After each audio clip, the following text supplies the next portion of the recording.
நண்பர்களே, இன்றைக்கி நம்ம எங்கே வந்திருக்கோன்னு பார்த்தீங்கன்னா, காஞ்சிபுரம் மாவட்டம் உத்திரமேரூர் வட்டம் தண்டரை சேர்ப்பாக்கம் அருள்மிகு மன்னார் சுவாமி சமேத பச்சையம்மன் திருக்கோயில் தரிசனம் செய்யலாம். வாங்க வீடியோக்குள்ளே போகலாம். இந்த திருக்கோயிலுக்கு முதல்ல வந்தீங்கன்னா, நம்ம பாறைக்கு அருகாமல் இருக்கக்கூடிய சுனை நீரில் தண்ணீர் தெளிச்சுக்கிட்டு ஆலயத்துக்கு வந்தால் ரொம்ப புனிதம். வாங்க அந்த சுனை நீரை தரிசனம் பண்ணிவிட்டு ஆலய தரிசனம் செய்யலாம். பாறைமலை தான் நண்பர்களே, அந்த புனித சுனை நீர் இருக்குது. நம்ம தீர்த்தம் ஆடலாம், இல்லைன்னா அந்த தீர்த்தத்தை தலை மேலே தெளிச்சிங்கன்னா ஆலயத்துக்கு போனோம்னா ரொம்பவும் விசேஷம்னு சொல்லுவாங்க. நீச்சல் தெரியாதவங்க கண்டிப்பாக அந்த சுனையாண்டை போயிடாதீங்க. நீச்சல் தெரிஞ்சவங்க போகலாம். ஏன்னா அந்த சுனை நீருக்கு அருகாமல் போனீங்கன்னா அந்த பாறை வழுக்கும்.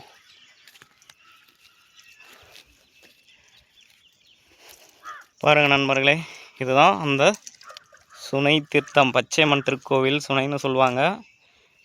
இந்த சுனையில் நாமும் குளிக்க முடியாது. இங்கே பார்த்தீங்களா, லைட்டாக அந்த மாதிரி இருக்கும். இங்கே இறங்கி நான் இப்போ குளிக்கலை.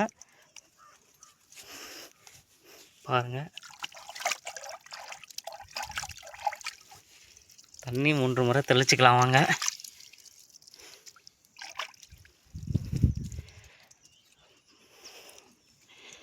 எவ்வளோ வெயில் அடித்தாலும் எவ்வளோ வறட்சி ஏற்பட்டாலும் இந்த சுனையில் மட்டும் தண்ணீர் அப்படியே தான் இருக்கும்.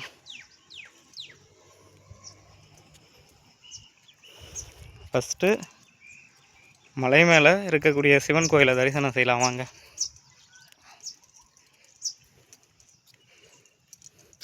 இது ஒரு சின்ன பாறை தான் நண்பர்களே, பாருங்கள்.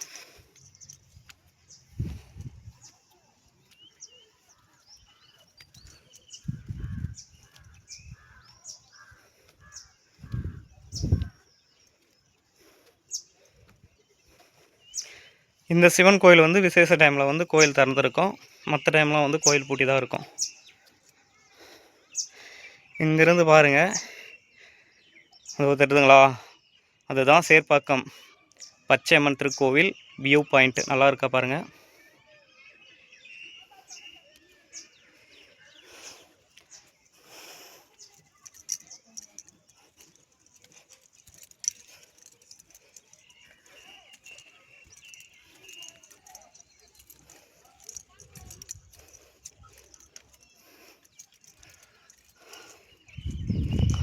அப்படியே பார்த்தீங்கன்னா குன்றுக்கு அருகாமையில் ஒரு தாமரை குளம் இருக்கும். அதுவும் ரொம்ப வியூ பாயிண்ட் நல்லாயிருக்கும். நீங்கள் பச்சையம்மன் கோயிலுக்கு வந்தீங்கன்னா இங்கேருந்து பார்த்தீங்கன்னா இந்த குளத்தினுடைய லொக்கேஷன் பார்த்திங்கன்னா ரொம்ப அழகாக இருக்கும். இந்த சின்ன சிவன் கோயிலுக்கு பார்த்திங்கன்னா ஆலயத்துக்கு செல்லக்கூடிய வழி இதுதான்.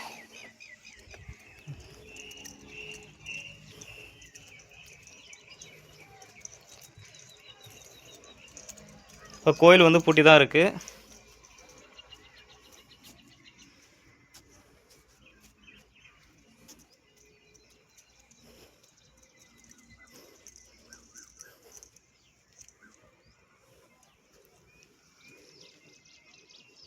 பாருங்கள், இது ஒரு காடுகள் சூழ்ந்த.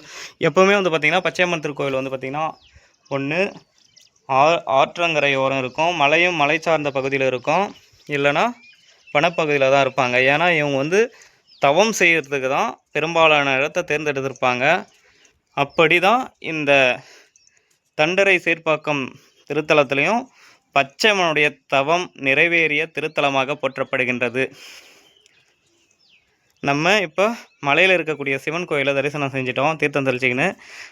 ஃபஸ்ட்டு அங்கே போயிட்டு இங்கே வரலான்னு நினச்சேன். இங்கே தீர்த்தம் தெளிச்சிட்டு சரி சிவன் கோயிலில் பார்த்துட்டே நம்ம கீழே போகலாம் அப்படின்னு சொல்லிட்டு நான் வந்துட்டேன். வாங்க. நீங்கள் அம்மன் பச்சையம்மன் கோயிலுக்கு போயிட்டும் வரலாம், இல்லை இங்கே சிவனை தரிசனம் செஞ்சுட்டும் பச்சையம்மன் கோயிலுக்கு போகலாம். இங்கே பச்சையம்மன் கோயிலுக்கு வந்தீங்கன்னா இந்த சிவனை தரிசனம் செய்ய வரக்கூடிய வழியில் பார்த்தீங்கன்னா வேப்ப மரத்தடியில் பார்த்திங்கன்னா நாகர் சன்னதி இருக்கும். இங்கே வேண்டுதல் காணிக்கையெல்லாம் வைப்பாங்க, நேர்த்திக்கடன்லாம் வைப்பாங்க. பாருங்கள், எவ்வளோ பேர் நேர்த்திக்கடன் வச்சுருக்காங்க தொட்டில் கட்டி. அப்படியே வாங்க.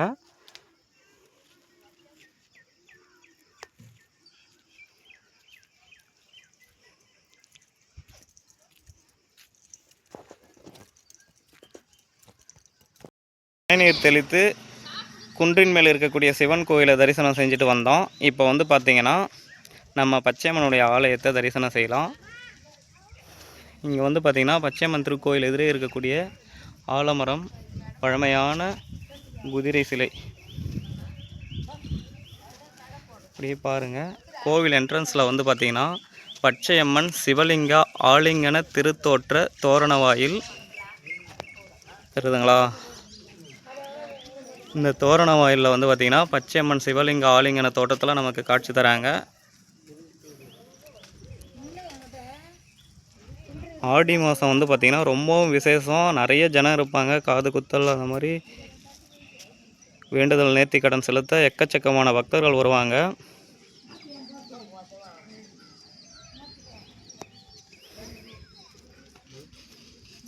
பச்சையம்மன் திருக்கோயிலில் 3 திருக்கோவிலை வரலாற்றில் சிறப்பாக பேசுவாங்க. ஒன்று வந்து பாலாற்று வண்ணான் ஆதி பச்சையம்மன் திருக்கோவில், 2வது வந்து வாழைப்பந்தல் பச்சையம்மன் திருக்கோவில், 3வதாக இங்கே பச்சையம்மன் தவம் வந்து நிறைவேறின திருத்தலமாக போற்றப்படுகின்றது. இந்த திருக்கோயிலில் தான் பச்சையம்மனுடைய தவம் வந்து நிறைவேறினதாகவும் சிவனுடைய இடபாகம் சேர்ந்ததுனால இந்த திருத்தலத்திற்கு சேர்ப்பாக்கம் என்ற திருப்பெயர் அமைய பெற்றது. நம்ம திருக்கோயில் உள்ள நுழைஞ்ச உடனே வந்து பார்த்திங்கன்னா மகாவிஷ்ணு அவதாரமாக விளங்கக்கூடிய வாழ்முனீஸ்வரர். இந்த முனீஸ்வரர் எண்ணற்ற குடும்பங்களுக்கு இஷ்ட தெய்வமாகவும் குலதெய்வமாகவும் வீட்டிலிருந்து அருளாசி வழங்கி வராரு.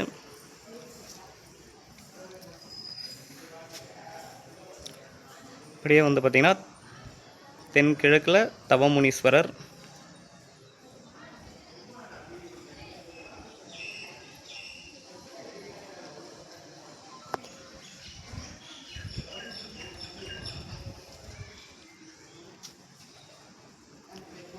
கருமுனி,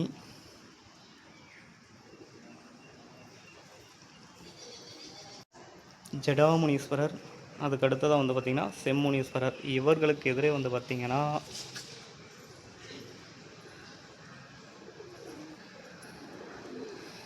குதிரை வீரர்,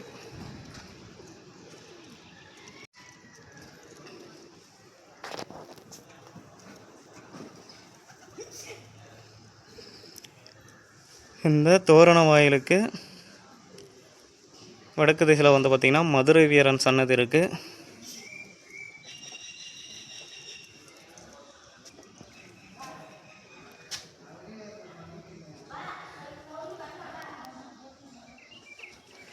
இந்த இடம் வந்து பார்த்திங்கன்னா முடிக்காணிக்கை செலுத்தக்கூடிய இடம். அடுத்த வாரம் பாருங்கள் பச்சையம்மன் கோவில் களை கட்டும்.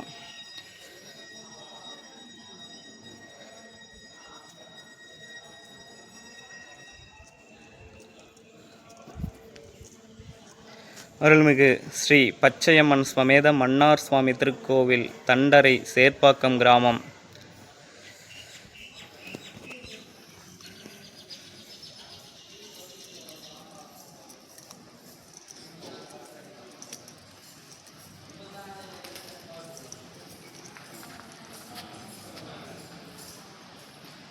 பச்சையம்மன் திருக்கோவில் கருவறை செல்லும் வழி. நம்ம கருவறையை வந்து நமக்கு காட்ட உரிமை இல்லை.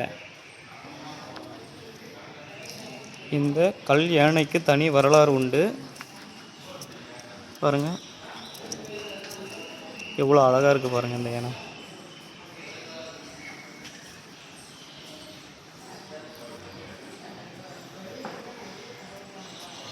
கோரபாலகி.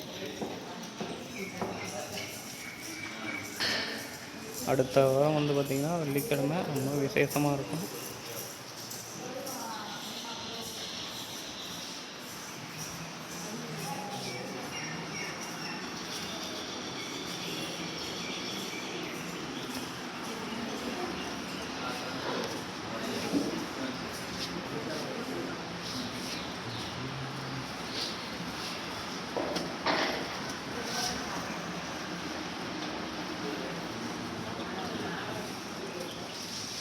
இங்கே வந்து தீபம் ஏற்றும் இடம் பாருங்கள்.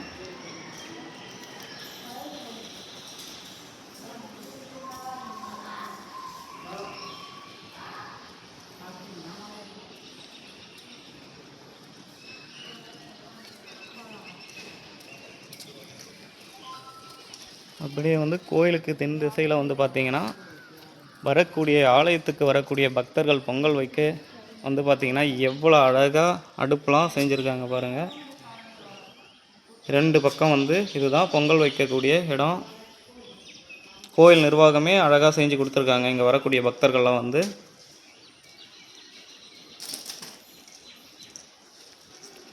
இது வந்து விறகு அடுப்பில் பொங்கல் வைக்கிறவங்களுக்கு, விரட்டியில் பொங்கல் வைக்கிறவங்க வெளியே வேறு இடம் இருக்கும், அதை அந்த இடத்துல வைப்பாங்க.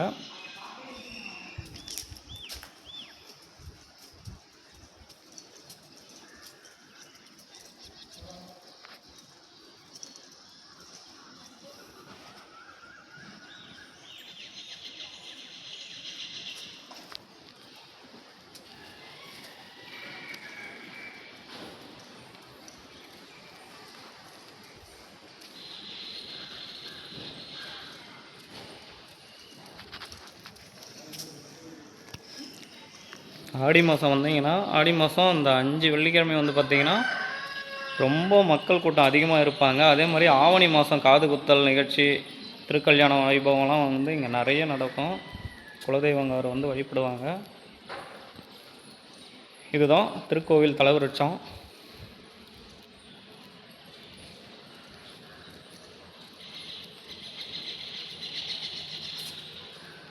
பச்சையம்மன் பாருங்கள், சிறிய சிலாசாசனத்தோடு நமக்கு காட்சி தராங்க.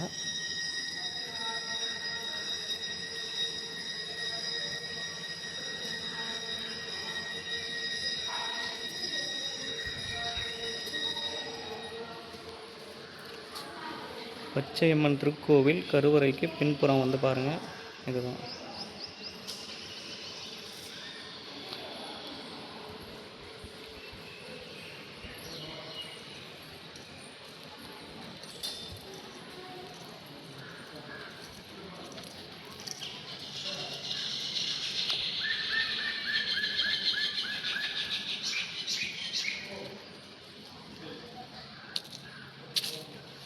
பச்சையம்மன் கோவில் இருக்கக்கூடிய நாகர் சன்னதி பாருங்கள் நண்பர்களே. இங்கே வந்து எக்கச்சக்கமான பக்தர்கள் வந்து வேண்டுதல் செய்வாங்க. திருமண கோரிக்கை, குழந்தை பாக்கியம், அதோட தொழில் விருத்தி எல்லாத்துக்குமே இங்கே வந்து வேண்டுதல் செஞ்சு நிறைவேற்றிட்டு போவாங்க. பச்சையம்மன் திருக்கோவில் தமிழ்நாட்டில் அநேக இடங்கள் இருந்தாலும் போற்றத்தக்க 3 பச்சையம்மன் கோவிலை பிரசித்தமாக பேசுவாங்க. அதில் வந்து பார்த்திங்கன்னா ஆதி பச்சையம்மன் திருக்கோவில் பாலாற்று வண்ணான். அங்கே வந்து பிரம்மகிரி, விஷ்ணுகிரி, சிவகிரி இதற்கு மத்தியில் உமா மகேஸ்வரி சுயம்புவாக தோன்றி சிவனை நோக்கி முதல்ல தவம் இருந்த திருத்தலம். அங்கே ஆதிபச்சையம்மன் பேர். அதுக்கடுத்ததாக கருத்த மேனி கொண்ட உமா மகேஸ்வரிக்கு பச்சை நிற திருத்தோற்றம் அமையப்பெற்ற திருத்தலம் வாழைப்பந்தல் பச்சையம்மன். அதுக்கடுத்ததாக புகழ்மிக்க பச்சையம்மன் திருக்கோவில் காஞ்சிபுரம் மாவட்டம் உத்திரமேரூர் வட்டம் தண்டரை சேர்ப்பாக்கம் கிராமத்தில் எழுந்தருளி அருள் பாலித்து வரும் மன்னார் சுவாமி சமேத பச்சையம்மன் திருக்கோவில். இந்த திருக்கோவிலில் என்ன விசேஷம்னு பார்த்தீங்கன்னா, பச்சையம்மன் இடபாகம் வேண்டி தவம் இருந்து உமா மகேஸ்வரி சிவனுடைய அங்கத்தில் சரிபாதியாக ஏற்றுக்கொண்ட திருத்தலம். அதனால தான் இந்த திருத்தலத்திற்கு சிவனுடைய அங்கத்தில் சரிபாதியாக ஏற்றுக்கொண்டதுனால, அம்மன் வந்து இடபாகம் சேர்ந்ததுனால இந்த திருத்தலத்திற்கு சேர்பாகம் என்ற திருப்பெயர் மருவி சேர்ப்பாக்கமாக இன்று நமக்கு காட்சி தருகின்றது. இந்த அன்னை வந்து பல ஆண்டு காலம் இங்கே தவம் இருந்து சிவன் காட்சி தந்து என்ன வரம் வேண்டும் என்று கேட்கும் பொழுது, அன்னை உன்னுடைய அங்கத்தில் எனக்கு சரிபாதி இடம் அளிக்க வேண்டும் என்று கேட்கும் பொழுது அதை கோரிக்கையை ஏற்றுக்கொண்ட சிவபெருமான் தன்னுடைய அங்கத்தில் சரிபாதி இடம் அளித்த திருநாள் வந்து கார்த்திகை பௌர்ணமி. அந்த சரிபாதி உமாமகேஸ்வரிக்கு அளித்ததோடு அர்த்தநாரீஸ்வரரா திருவண்ணாமலையில் காட்சி தந்து கார்த்திகை பௌர்ணமி தினத்தன்று ஸ்ரீ நிறுத்தம் என்று சொல்லக்கூடிய ஆனந்த தாண்டவம் புரிந்தாராம். இதுவே இந்த தண்டரை சேர்ப்பாக்கம் பச்சையம்மனுடைய புகழ்மிக்க வரலாறாக போற்றப்படுகின்றது. இந்த திருத்தலத்தில் பச்சையம்மன், மன்னார் சுவாமி, காத்தாயினி அதாவது காத்தியாயினி தேவி, அதுக்கப்புறம் வள்ளி தேவசேனா சுப்பிரமணியர், மகாவிஷ்ணு, மகாலட்சுமி அனைத்து பரிவார மூர்த்தங்களும் இந்த திருத்தலத்தில் ஒரு சேர தரிசிக்கக்கூடிய வாய்ப்பு உலகத்தில் வேறு எந்த பச்சையம்மனுடைய திருத்தலத்திலையும் இல்லை. அது மட்டும் இல்லாமல் வாழ்முனி, செம்முனி, கருமுனி, ஜடாமுனி அனைவருமே கம்பீரமாக காட்சி தருவாங்க. வாழ்நாளில் ஒரு முறையேனும் இந்த தண்டரை சேர்பாகம் கிராமத்தில் எழுந்தருளி அருள்பா